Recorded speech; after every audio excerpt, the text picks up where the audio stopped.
Hey everybody, it's Doug here. Welcome back to the channel and welcome back to our next episode of Darkest Night. We're on, got the darkness track on 7. Isn't that lovely? And we finally started to get some clues in there to get towards getting a relic. That is a good and valuable thing. So, where are we at? Well, I'm filming kind of close to the last episode, so if there are any corrections, I'm not going to be able to get to them, and that's just the way it's going to be. So let's continue on and start with our next turn. We are going to start, of course, with our players' turns in just a moment, but I'm going to explain some things we got going on here. We currently have 3 blights in the village, 2 in the mountains. We have a quest we have to complete here. Well, if we expire, there will be another blight there, so we don't want that. This is, if the Necromancer stays here another turn, we're going to get another clue out of it, but I don't know how badly I want that, because we got some stuff going on and we got to get some people to safety. So speaking of that, we're going to get started right now, and we're going to get started with the turn of, let me think. So let's go to our players' turns. I'm going to think about who's going to go first.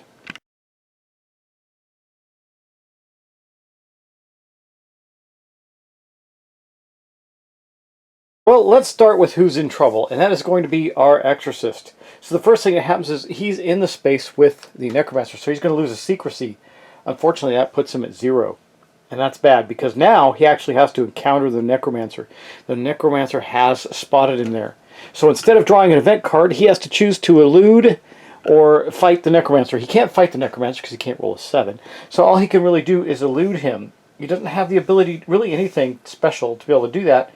Though we're going to have to roll now for his stuff to see if we can activate some things. He's got a lot of things inactive. For example, he still has a protective boon. Oh no, he didn't. He doesn't have anything. Everything's not activated. So first off, we're going to roll for the courageous boon. We're going to roll 2 dice. If we roll a 5, we get to activate a boon. We did not. Okay, we're going to then roll again. We got 2 dice. We have to roll 4. We did not. And then we're going to roll 2 dice, and we have to roll a 2. He did. Okay, so he's going to activate his protective boon. No. Yeah, I think... No, he's going to activate Fleet of Foot. Yeah, this is going to be interesting. So he could have activated his protective boon, but we're going to use that to move to the monastery and be able to get an action. Because... the Fleet of Foot is active. It says deactivate during your turn to move to an adjacent location. That doesn't require your action. So right now, though, we have to roll a 6 to try and not take a hit by the Necromancer. We probably will. We rolled a 3, so he is at 0 grace as well. So he's 0 grace, 0 secrecy. That does not mean he's dead. You have to take 1 more hit and then you're dead. But we know what he's doing now. The Necromancer attacked him in the village.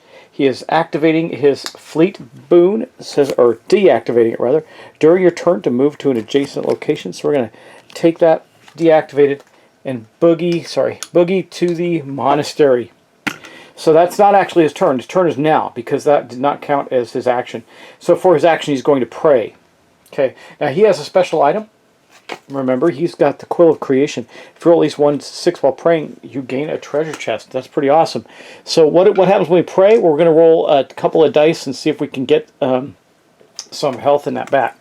So, there it is. Pray. Roll 2 dice for each 3 plus, gain 1 grace. So hopefully he gets a decent die roll here. Didn't have to stay here too long. Wow, he rolled a 6, which means he gets a treasure chest and a 5.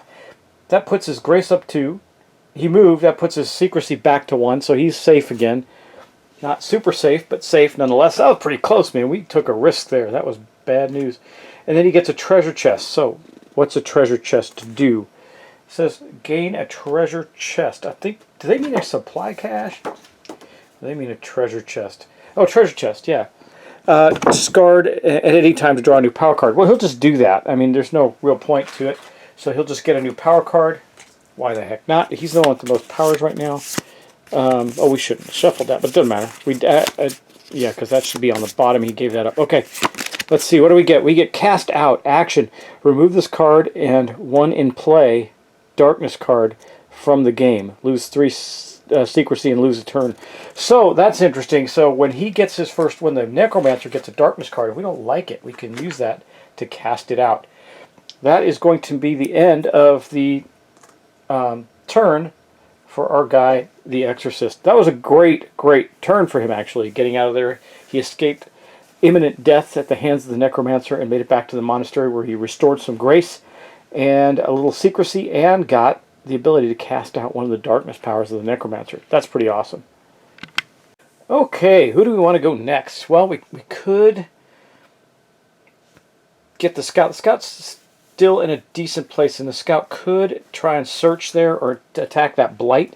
Get that Unholy Aura there. It's one less fight die. But first, whoever we pick, we're going to have to draw an event card. So let me think. Could do the Monk.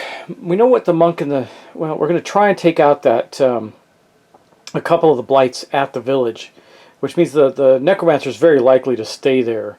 But that's okay, because I don't mind if he stays one more turn if we can get rid of a couple of Blights. So let's do this. Let's go with the Monk. So right now the Monk starts off in the space with the Necromancer, so his secrecy goes down to 4. Then he draws an event card. That's Panic. Add a token to a quest marker currently in play. If there is no... Well, there is. It says he tells you a story quickly and out of order. That kind of bites. That means that the Weeping Well, and now has 3 of 5 tokens on it. We're very likely to not get to that quest up there. And we have to roll 3 dice. We get 1 for each search. We have to roll... Well, I don't think we're going to make that one. We might have to let it go. Anyway, that was his event. So now he's going to do something. He's going to attack one of these Blights. I think he's going to attack the Flux Cage. Actually, just remember this. Our Exorcist is still at 0 secrecy because of this. So he didn't gain a secrecy there. He'll have to wait till he moves. I don't know how. We're probably going to have to rest and do all kinds of things to get out of there. Anyway, yeah, so he is going to attack the Flux Cage, I think is the right choice there. He's going to do it 3 dice. And we do have his Chi. Exhaust Chi is one of the Chi effects in power. We can do it to add a die, an extra die. Let's do it. Let's make sure we destroy this thing. So we're going to be using this Chi Burst bonus. Exhaust to use Chi effects from one of your powers. Okay. And here's what we're going to use it on. We're going to use it on this. Right now, since the darkness track is on 7, we're going to fight with 3 dice, but as above, but you add 1 to your highest die. That's going to give us a really good shot on making sure this thing goes. We didn't need it, but we did do it. So we rolled a 6 there. That means that this thing is gone, and his secrecy goes down. Another one for fighting the Blight. So the Flux Cage has been defeated, or rather destroyed, and that is going to be the end of his turn. Now he's starting to get a little low on secrecy as well. He's at a 3 and a 3. Okay, now we go to the... That's going to be the end of his turn. Still has a spark if he needs it. But we're going to go now to the Bard. Okay, let's see. So the Bard has his Rousing Melody active, which means that heroes at your location may use tactics of other heroes at your location. Deactivate and exhaust if your grace decreases. Well, it hasn't, so we're okay there. But first we do have to draw his event card. Let's see what he gets.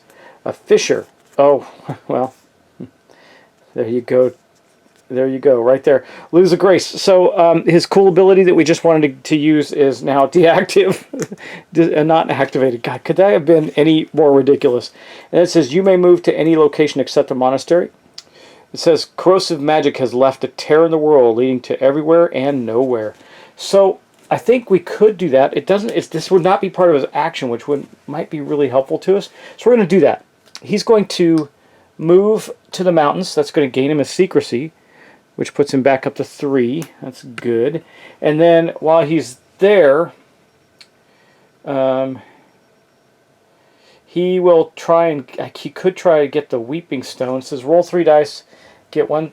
He's got 2 turns. If he doesn't do it this turn, he's got to do it next turn. But let's do it. Why not? It gives us a Science Stone, which, just so you know, is an item.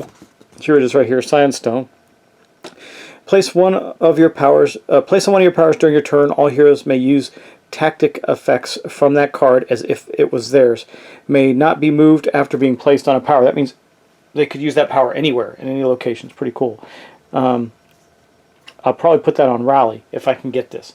But first we have to roll 3 dice. So let's do that. We're going to roll 3 dice and as an action.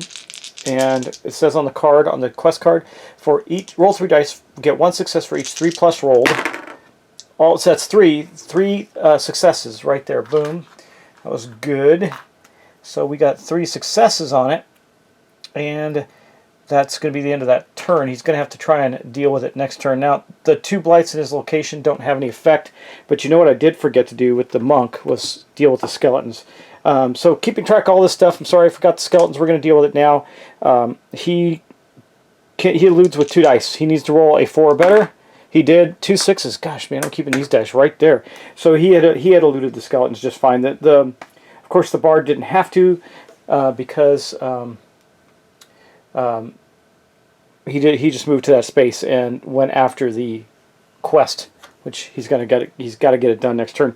This is pretty nasty. He doesn't get any bonuses, which are not. Luckily, he doesn't have any bonuses really.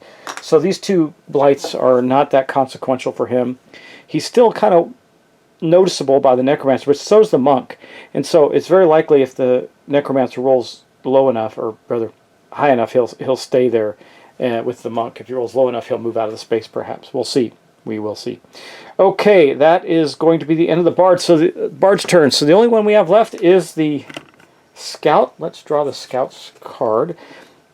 Anathema. Lose a grace. Just lose a grace. Okay, well, we know what we're doing now as a result of that. That's 2 grace losses in a turn just from cards that we had no choice on. An ache in your gut, a rot in your soul, a stain the color of lost innocence. Okay. Well, that's that. All right, well, we can't really do anything about that. So we're going to simply, because now we're at 0 grace, and that's risky, because if we attack the unholy aura and we don't succeed, we're going to die. So we are going to move to the monastery, and that would normally gain us a secrecy, but we're already over our secrecy level, so it doesn't. That's going to be it. We're just going to move there, and that'll be the end of the scout's turn, and then we'll be able to pray next turn. So the scout and the exorcist are chilling in the monastery, trying to recover because they've been beaten down pretty badly. We'll see how it goes for them, and try and get them a little more healthy. Now the scout actually has... Yeah, I think the scout... I was trying to see if the scout has an ability... we didn't take that ability to increase other people's secrecy, but we didn't take it, so we're stuck right now. But that's okay. That is actually going to end the player's turns.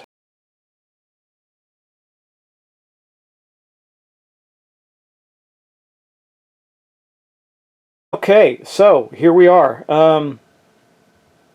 We are going to start the Necromancer turn. First thing that happens is the darkness track goes up to 8. Yuck. Okay. Next thing that happens is we look at the quest. The quest is going to get another token on it. Luckily, there's only 1 to worry about right now. And then, of course, it says +1 to start the Necromancer's turn on that, so it goes up to 6. That's proven to be pretty nice. We're probably still going to be putting another blight there, though. That's it for that. So then we're just going to move the Necromancer, see what he does. He rolled a 5. That means he does see the monk. So he's going to stay there in the village with the monk and drop a new blight there. So we're going to have to move the monk out and see what we can do. At the village, it's going to be a taint. God knows we hate the taint. Here is the taint. When you're here, you cannot gain any grace. And that's what it looks like. There's a taint over the village. And if we destroy it, or try to destroy it, we lose a grace. So we'll put that right there. Necromancer did his thing. He's really plaguing us. He's doing a good job of hurting us right now. We'll have to deal with this. But we've cleared a lot of the other board of blights. There's not a lot. It's just the village and the mountains that are giving us any trouble at all. And that is going to be the end of the Necromancer's turn. So we're going to wrap back around to the player's turn. We're almost to the point where the Necromancer is going to get a power. Curious to see what it is. So I'm going to flip over the player's tokens, and we're going to get ready to go. We're going to do it again. Let's do it.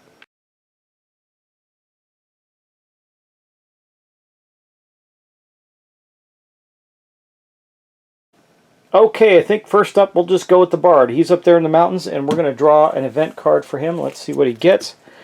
Shadow Sight. Roll 1 die and pick 1. Okay. So I could see...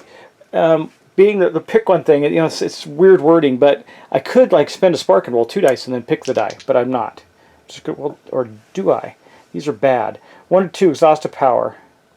Lose 1 grace, then look at the top card of any deck and put it on the top or bottom. Okay. We'll just roll 1 die and see what happens. We rolled a 5, so it's going to be the one I just read. Okay, So we rolled 1 die. We're going to lose 1 grace. So that is the Bard. The Bard is now down to 2 grace.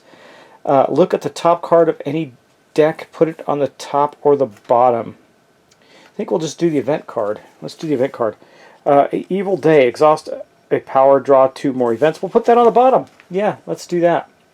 Yeah. Bottom of the deck, huh? That sounds like a plan. Okay, done. And that is the end of Shadow Sight. So that was the Bard. Now we know what we're doing with the Bard. We're actually going to try and complete that quest. We need 2 more successes on 3 dice. We're way up there at the top trying to complete that quest. All successes. So more than completed the quest. We're going to succeed in doing that. We are going to stand him up, of course. And then we're going to look at that. This was the Weeping Well that we completed. It says completed, you get a Scion Stone. So this quest goes goodbye. And I get a token with a Scion Stone on it. We're going to put it on one of his powers. I know it's exhausted right now. We are going to put it on Rally. Rally will help us. Exhaust to allow all heroes at your location to gain a grace. That means now because we have a Scion Stone, he can mentally, it has to be a tactic, doesn't it? I think it has to be a tactic, which means it's going to be trickery, right? Just let me check. Place on one of your power tactic effects, so that's not going to help. So we'll put it on trickery. That's really all he's got. But better than sharp stick in the eye, and it's better than the blight that would have gone there if we lost. Okay, that is the 2 blights in his area don't affect him, so that's the end of his turn. Quick on the Bard there. So let's just go to the 2 folks in the monastery.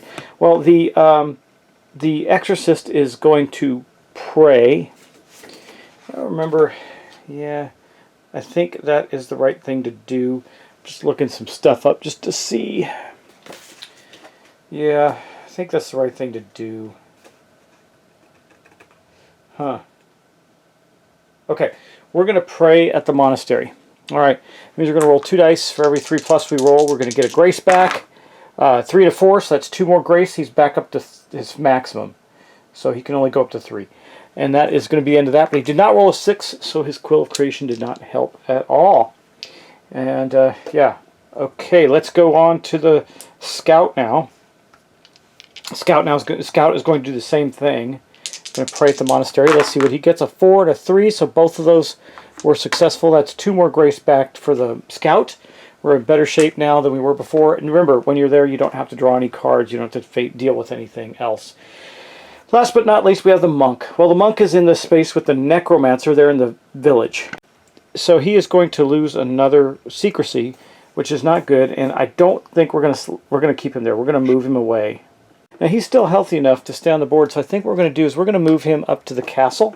That will increase his secrecy back up to 3, so maybe, just maybe, the Necromancer won't find him. Probably will. He and the Bard have the same secrecy, so we would definitely send him to the castle if he discovers one of the 2 of them. Which we're about to find out, because that is all the players' turns right there. They have all gone. And so we're back up to some health there. The Exorcist is going to be heading out of the monastery, though his secrecy is very low.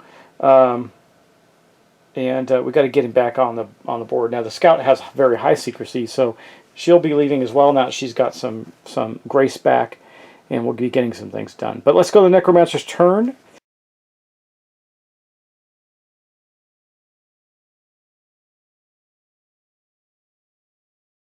So first off, we're going to do that. Now he is still there, so that's good news. So we put that up, and it says at the start of the Necromancer's turn, if he's in this location, he still is. So that means that our track goes up to 7. He's probably moving away this turn. Once he does that, counting coup is going to be gone. So he moved up 1. He's at 9 now. It's really bad, but the Monk has a good, strong fighting ability now with the odd darkness track.